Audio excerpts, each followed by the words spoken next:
Assalamualaikum warahmatullahi wabarakatuh.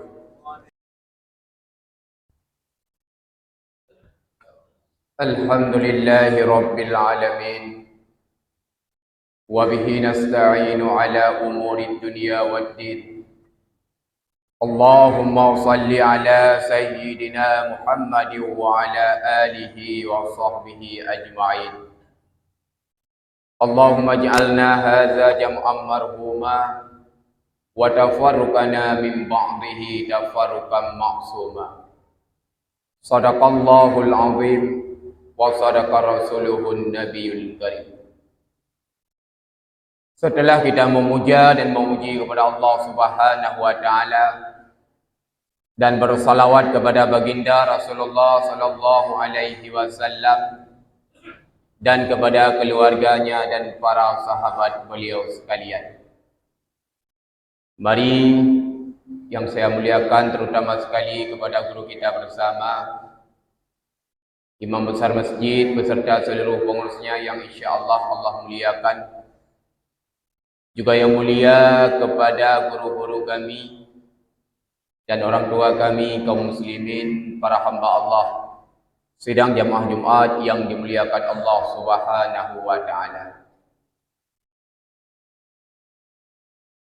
Ketika kita menjalani kehidupan di dunia ini, lambat laun semua kita akan merasakan yang namanya kematian.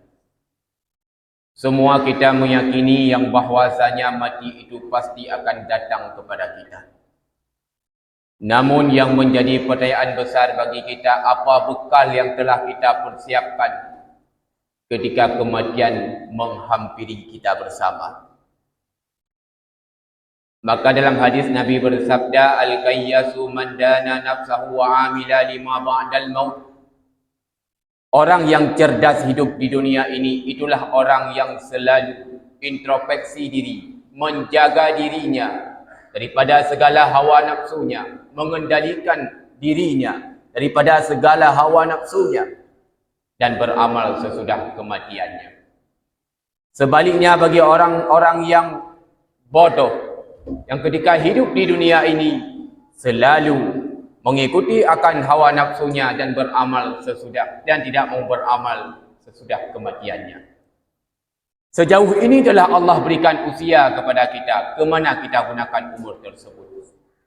Apakah banyak umur kita habiskan? Waktu yang kita lewati? Masa yang telah kita lalui?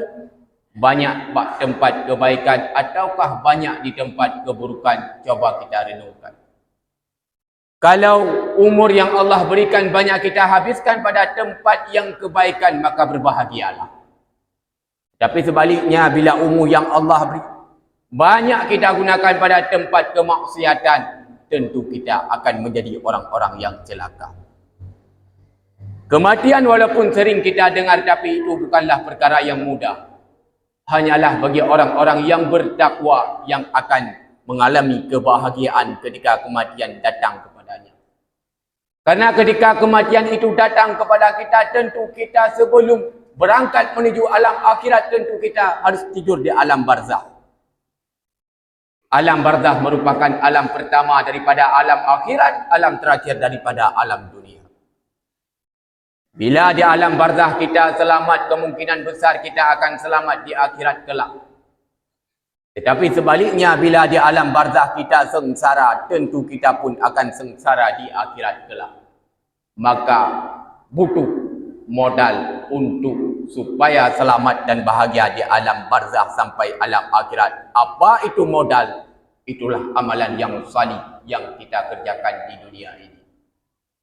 Pangkat dan jabatan tidak bisa menjaminkan kita selamat daripada alam barzakh. Apabila dengan jabatan tersebut tidak kita bangun agama Allah. Apabila dengan jabatan tersebut tidak kita gunakan pada tempat yang Allah ridha. Sebaliknya pula dengan harta pun tidak ada jaminan, kecuali harta tersebut kita gunakan untuk membantu tempat-tempat yang Allah ridha. Hanya amalan yang salih itulah yang dapat membantu kita, menolong kita ketika kita tidur di alam barzakh hingga yaumil kiamah kelak. Hadirin yang dimuliakan Allah Subhanahu wa taala. Detik-detik malaikat Israel ingin mencabut nyawa kita.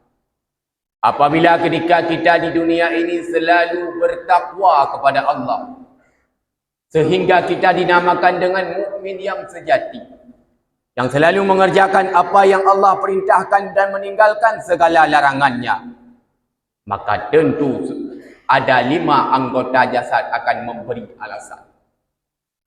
Ketika malaikat Israel ingin mencabut nyawa seseorang hamba yang mukmin melalui lidah, apa kata lidah? Wahai malaikat Israel, tidak ada jalan bagimu untuk mencabut nyawa hamba yang mukmin ini melaluiku, kata lidah. Ketika di dunia lidah ini senantiasa berzikir menyebut-nyebut nama Allah. Dalam surah Ar-Ra'd ayat 28 Allah berfirman, ala bizikrillah tatma'innal qulub. Hanya dengan mengingat-ingat Allah, hanya dengan menyebut-nyebut nama Allah, hati kita akan tentram. Kemudian lidah ini, wahai malaikat Israel, selalu membaca Al-Quran. Hari demi hari, malam demi malam, selalu membaca Al-Quran. Bukan hanya di dalam bulan Ramadan membaca Al-Quran, bahkan di luar Ramadan, hamba yang mukmin ini pun selalu membaca Al-Quran. Aqra'ul Quran, bacalah Al-Quran. Bahwasanya dengan sering kita membaca Al-Quran akan menjadi pertolongan bagi kita di akhirat kelak.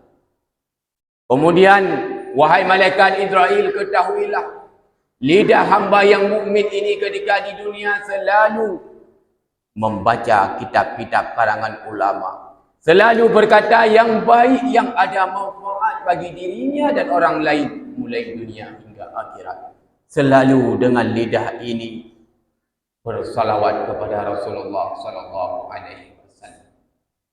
Ketika lewat lidah tidak mampu malaikat Israel mencabut nyawa, kembali mengadu kepada Allah, maka perintahkan oleh Allah kepada malaikat Israel untuk cabut melalui tangan. Kemudian tangan pun berkata, wahai malaikat Israel, ketahuilah ketika di dunia tangan ini selalu mengusap kepala anak yatim. Dengan tangan ini ketika di dunia hamba yang mukmin ini selalu bersedekah. Tidak ada hari dan malam yang dia lewati tanpa bersedekah walau sedikit sekalipun. Apalagi kita masih dalam suasana bulan Zulhijjah, di mana hari ini merupakan hari ke-11 daripada bulan Zulhijjah. Di mana di dalam bulan Zulhijjah sering kita dengar bahwasanya ada ibadah khusus, itulah ibadah kurban. Apabila kemarin kita belum sempat berkurban, ada 3 hari lagi kesempatan hari ini sampai hari Minggu untuk kita berkurban sebagai kendaraan kita di akhirat kelak. Yang baik dah pegah le kita nyuhana baik. Dumno rezeki kepada Allah. Kecuali kita kikir, kita anggap itu rezeki yang Allah berikan itu milik kita. Padahal dalam harta kita ada hak orang lain. Di mana ibadah kurban selain mendekatkan diri kepada Allah, dapat juga menyambung tali silaturahmi hubungan kita dengan manusia. Salat hanya berhubungan dengan Allah. Dengan kita salat dengan benar dan sempurna akan mencegah diri kita daripada perbuatan keji dan mungkar. Tapi ibadah kurban berhubungan dengan sesama manusia. Nah, kadang-kadang saudara kita yang hana kita mai paju si mak megang. Nah, anak yatim yang hana itu mai paju si mak megang. Dengan daging kurban yang kita sembelihkan, yang kita bagikan, mereka pun bisa mencicipi akan daging kurban tersebut. Maka Allah sangat mencintai hamba-hambanya yang menyayangi sesama hamba-hamba yang lain. Dalam hadis Nabi bersabda, man la yarham la yurham. Barang siapa yang tidak menyayangi, tidak disayangi. Nah, perlu kena betul disayang oleh Allah, sayangilah sesama hamba manusia. Di mana Nabi Musa pernah berdialog dengan Allah, ya Allah, apa amalan yang engkau cintai ya Allah daripada amalanku? Apakah salatku? Bukan, kata Allah. Apakah zikirku? Bukan, kata Allah. Tetapi yang aku cintai wahai Musa, kata Allah, itulah ketika engkau membahagiakan sesama manusia. Di mana kurban tersebut bisa menjadi kenderaan kita ketika melewati titik siratal mustaqim. Di dunia kita butuh kendaraan, apalagi di akhirat kelak nanti yang kita naiki titik siratal mustaqim tersebut dengan perjalanan 1000 tahun taik serbeton tajak mendatar serbeton datrun. Coba bayangkan apabila kita tidak punya kendaraan. Yang titik tersebut lebih halus daripada U-27. Yang titik tersebut lebih tajam daripada pedang. Maka butuh kepada kendaraan. Apa itu kendaraan? Itulah kurban yang kita siapkan di dunia ini. Dalam hadis Nabi bersabda, man kana lahu sa'atun, barang siapa yang diberikan kesempatan keleluasan harta, walam yudahi, maka tidak mau kita berkurban, fala yaqrabanna musallana, jangan kamu dekati musalla orang Islam. Ancaman Rasulullah bagi kita yang punya hadat tetapi tidak mau berkurban. Maka 3 hari lagi kesempatan bagi kita untuk berkurban. Kadang-kala ini kurban terakhir dalam kehidupan kita. Jangan pernah kita menunda-nundakan akan bersedekah. Karena dengan kita sering bersedekah, bukan membuat kita miskin, tetapi akan membuat harta kita barakah, akan membuat kita menjadi orang yang kaya, dan akan membuat rezeki kita berlimpah. Itulah keutamaan bagi kita yang mau bersedekah. Ketika lewat tangan pun tidak mampu malaikat Israel mencabut nyawa. Kembali malaikat Israel mengadu kepada Allah. Kemudian Allah memerintahkan untuk mencabut nyawa hamba yang mukmin tersebut melalui yang namanya kaki. Kaki pun memberi alasan. Ketika di dunia kaki ini sering melangkah untuk salat jamaah 5 waktu, sering melangkah untuk mengikuti majlis ilmu agama. Rugi kita hidup di dunia ini apabila kita tidak mau mencari ilmu agama. Karena dengan ilmu Islam akan hidup. Dengan ilmu maka ibadah dan kebaikan kita akan diterima oleh Allah. Tetapi apabila kita berbuat ibadah dan kebaikan tanpa ilmu, maka ibadah dan kebaikan kita akan sia-sia. Kemudian ketika lewat kaki pun tidak mampu malaikat Israel mencabut nyawa hamba yang mukmin tersebut. Kembali malaikat Israel mengadu kepada Allah. Allah perintahkan kembali kepada malaikat Israel untuk cabut melalui telinga. Telinga pun memberi alasan.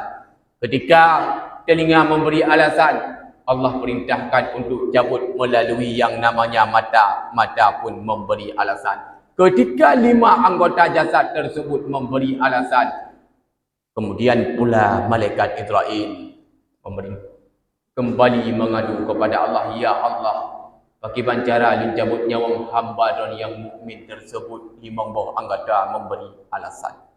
Maka bawatannya Allah memerintahkan dalam riwayat tersebut, tulis nama lun bak telapak jari kata, perlihatkanlah kepada hambaku.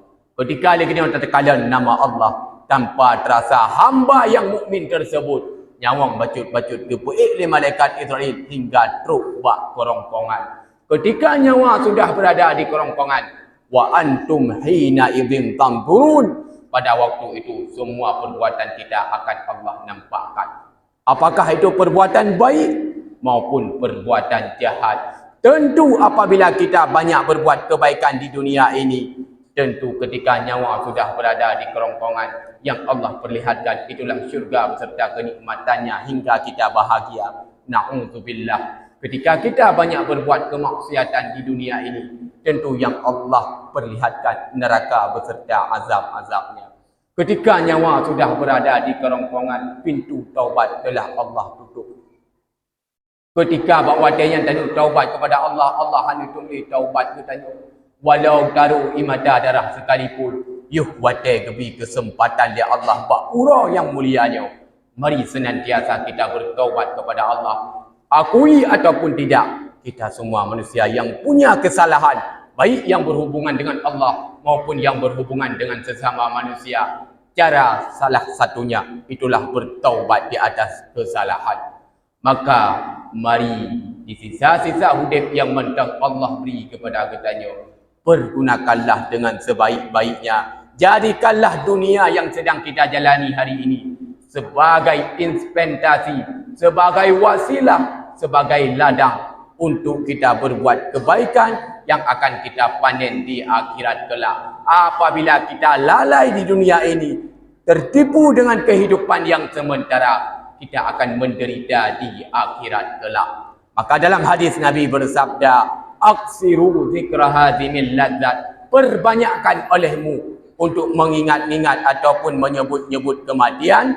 Karena dengan sering kita sebut kematian, dengan sering kita mengingat-ingat kematian, 3 kemuliaan yang Allah berikan. Yang pertama, ta'jilut taubah, menyegerakan bertaubat apabila kita punya kesalahan. Yang kedua, wa qana'atul qalbi, hati kita yang qanaah, yang merasa cukup apa yang Allah berikan. Yang ketiga, wa nisyatu fil ibadah, semangat dalam berbuat ibadah. Sebaliknya, bagi kita yang ketika di dunia ini selalu melupakan kematian, tidak pernah kita mengingat kematian, seakan-akan kena udip dalam dunia ni selama-lama. Tentu 3 hukuman yang Allah berikan.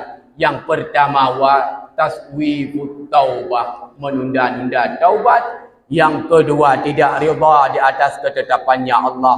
Dan yang ketiga, wa taqsilul ibadah, sedikit di dalam berbuat ibadah. Mudah-mudahan kita semua menjadi hamba-hambanya Allah yang selalu mengerjakan apa yang Allah perintahkan dan meninggalkan segala larangannya. Bagi kita yang berkurban, baik kemarin, hari ini maupun sampai hari tasyrik yang ketiga, mudah-mudahan kurban kita diterima oleh Allah dan akan menjadi kenderaan kita di akhirat kelak. Dan ketika kita kembali kepada Allah pada suatu masa nanti, mudah-mudahan kita akan kembali dalam keadaan selamat iman dan kembali dalam keadaan husnul khatimah sebagaimana harapan dan dambaan kita bersama. Amin ya rabbal alamin.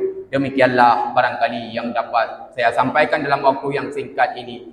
Mudah-mudahan menjadi cambuk dan peringatan bagi saya yang menyampaikan, juga menjadi renungan, pelajaran serta ilmu tambahan bagi ibadallah sekalian. Terima kasih di atas segala perhatian. Mohon maaf di atas segala kesilapan, kejanggalan dan serba kekurangan lainnya.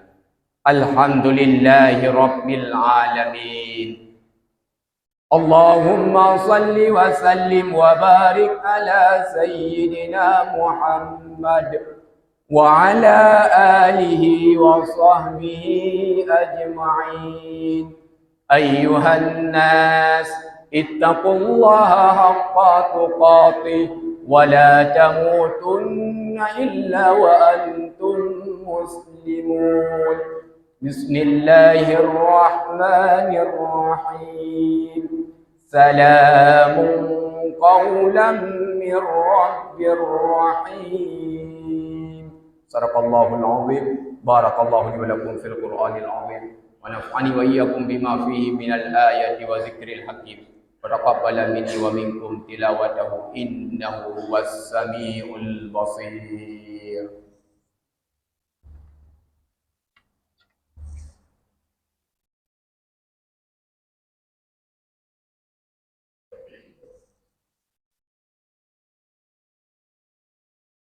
Alhamdulillahi Rabbil Alamin.